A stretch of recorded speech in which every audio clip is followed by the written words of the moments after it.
ഒരു text book എങ്ങനെ നല്ല വൃത്തിക്ക് പൊതിയാമെന്ന് പഠിക്കാൻ വന്ന എല്ലാ കൂട്ടുകാർക്കും ഒരു വലിയ വെൽക്കം. ഈ ചാനൽ ആദ്യമായിട്ട് കാണുന്ന കൂട്ടുകാരുണ്ടെങ്കിൽ ഒന്ന് സബ്സ്ക്രൈബ് ചെയ്ത് സപ്പോർട്ട് ചെയ്യണേ.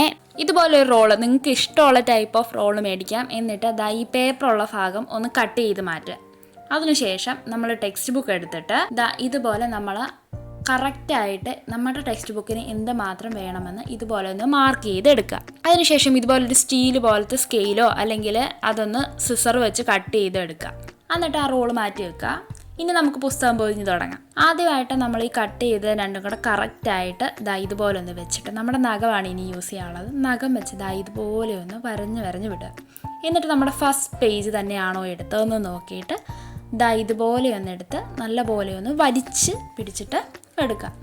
അടുത്ത സൈഡ് ഇതുപോലെ തന്നെ നമ്മളെ നഖം കൊണ്ട് തൂത്തിട്ട് ഇതുപോലെ കറക്റ്റായിട്ട് ഒന്ന് മടക്കിയെടുക്കുക. എന്നിട്ട് നോക്കുക വല്ല മടക്കോ എന്തെങ്കിലും ഉണ്ടോ എന്ന്. അടുത്ത സൈഡ് ഇതുപോലെ ഒന്ന് മടക്കിയതിന് ശേഷം ഒരു സിസർ വെച്ച് രണ്ട് സൈഡും കട്ട് ചെയ്യണം. രണ്ട് സൈഡ് കട്ട് ചെയ്യണമെന്ന് ഞാൻ എടുത്തു പറയാൻ കാരണം, അല്ലെങ്കിൽ ഇതിങ്ങനെ കട്ട് ചെയ്തിട്ടില്ലെങ്കിൽ നമ്മൾ എന്തെങ്കിലുമൊക്കെ എഴുതുമ്പോൾ ടെക്സ്റ്റ് ബുക്കിനകത്ത് എന്തെങ്കിലുമൊക്കെ എഴുതുമ്പോൾ അവിടെ ഒരു തടിപ്പ് അനുഭവപ്പെടും. അതുകൊണ്ടാണ്. ഇന്ന് നമ്മൾ നഖമാണ് കൂടുതലും യൂസ് ചെയ്യേണ്ട. നഖം കൊണ്ട് ഇതുപോലെ ഒന്ന് വരഞ്ഞ് കറക്റ്റായിട്ട് വിടുവാണ്. ചെറിയൊരു ഷീറ്റ് പേപ്പറുണ്ട്, അത് അകത്തേക്ക് കയറ്റി വെക്കുക. ഇതുപോലെ കറക്റ്റായിട്ട് വന്നിട്ടുണ്ടോ എന്ന് കയറ്റി വെച്ചതിന് ശേഷം ഇതുപോലെ നല്ലപോലെ തൂത്ത് വിട്ടാൽ മതി. നല്ല കറക്റ്റായിട്ട് വരും. ഇത് ഒരു സൈഡ് കഴിഞ്ഞു. ഇനി അടുത്ത സൈഡ് നമുക്ക് കറക്റ്റായിട്ട് ഇതുപോലെ തന്നെ ചെയ്യാം. അതിന് മുമ്പായിട്ട് നമ്മുടെ ആ ബുക്ക് അകത്തേക്ക് ഇതുപോലെ ഒന്ന് തള്ളി വിടുക.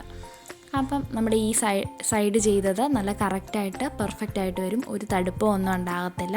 ഇതുപോലെ രണ്ട് സൈഡും തൂത്ത് കട്ട് ചെയ്തതിന് ശേഷം രണ്ട് സൈഡും കട്ട് ചെയ്യണം. അത് മെയിൻ ഇമ്പോർട്ടൻ്റ് കാര്യമാണ്. രണ്ട് സൈഡും കട്ട് ചെയ്തതിന് ശേഷം ഇതുപോലെ മടക്കുക. ചെറിയ കട്ടിങ്സ് നമ്മുടെ ടെക്സ്റ്റ് ബുക്കിൻ്റെ അകത്തേക്ക് കയറ്റുന്നതിന് ശേഷം ഇതുപോലെ ഒന്ന് മടക്കിയ നമ്മുടെ ടെക്സ്റ്റ് ബുക്ക് നല്ല അടിപൊളിയായിട്ട് നല്ല പെർഫെക്റ്റ് ആയിട്ട് തന്നെ നമുക്ക് പുസ്തകം പൊതിഞ്ഞ് എടുക്കാവുന്നതാണ്. രണ്ട് സൈഡും ചെയ്ത് കഴിഞ്ഞു. ഇനി നമുക്ക് നമ്മുടെ ടെക്സ്റ്റ് ബുക്ക് കുറച്ചും കൂടെ ഒന്ന് സെക്യൂർ ആക്കാൻ വേണ്ടി നമ്മൾ ഒരു സ്റ്റാപ്ലെയർ എടുത്തിട്ടുണ്ട്. സ്റ്റാപ്ലെയർ എടുത്തതിന് ശേഷം നമ്മൾ ടെക്സ്റ്റ് ബുക്ക് തുറന്ന് വെച്ചതിന് ശേഷം ഇതുപോലെ അകത്തേക്ക് വരുന്ന ഭാഗത്തേക്ക് സ്റ്റാപ്ലെയർ തിരിച്ച് പിടിച്ചിട്ട് പോലെ ഒരു 5 or 6 പിന്നെ ഇതുപോലെ ചെയ്ത് കൊടുക്കുക. ഇങ്ങനെ ചെയ്യുമ്പോഴത്തേക്കും ഹെൽപ്പ് എന്ന് വെച്ചാൽ നമ്മുടെ ടെക്സ്റ്റ് ബുക്ക് അങ്ങോട്ടോ ഇങ്ങോട്ടോ എത്ര തിരിച്ചാലും മറിച്ചാലും കൊച്ചു കൂട്ടുകാർക്കൊക്കെ ആണെങ്കിൽ ഭയങ്കര ബുദ്ധിമുട്ടായിരിക്കും. ഇങ്ങനെ തിരിച്ചാലോ മറിച്ചാലോ ഒന്നും ഒരു കുഴപ്പവും കൂടാതെ ആ ടെക്സ്റ്റ് ബുക്ക് നമുക്ക് വർഷം മുഴുവൻ കറക്റ്റായിട്ട് യൂസ് ചെയ്യാം. ഇതെൻ്റെ മോളുടെ ടെക്സ്റ്റ് ബുക്കാണ്. മോളുടെ പേര് വൈഷ്ണവ എന്നാണ്. പിന്നെ ഒരു കാര്യം, നിങ്ങൾക്ക് എന്തെങ്കിലും ക്രാഫ്റ്റ് ഐറ്റംസ് സ്കൂളിൽ നിന്ന് പറയുകയാണെങ്കിൽ എൻ്റെ കമൻറ്റ് ബോക്സിലോ അല്ലെങ്കിൽ ഇൻസ്റ്റഗ്രാം ഐഡിയിലോ മെസ്സേജ് അയക്കാവുന്നതാണ്. കറക്റ്റ് ഡീറ്റെയിൽസ് വെച്ച് പറഞ്ഞാൽ ഞാൻ ഉറപ്പായിട്ടും ചെയ്ത് കാണിച്ചു തരാവുന്നതാണ്. ലൈക്ക് ചെയ്യുക, കമൻറ്റ് ചെയ്യുക. നാളെ കാണാം. Stay in touch.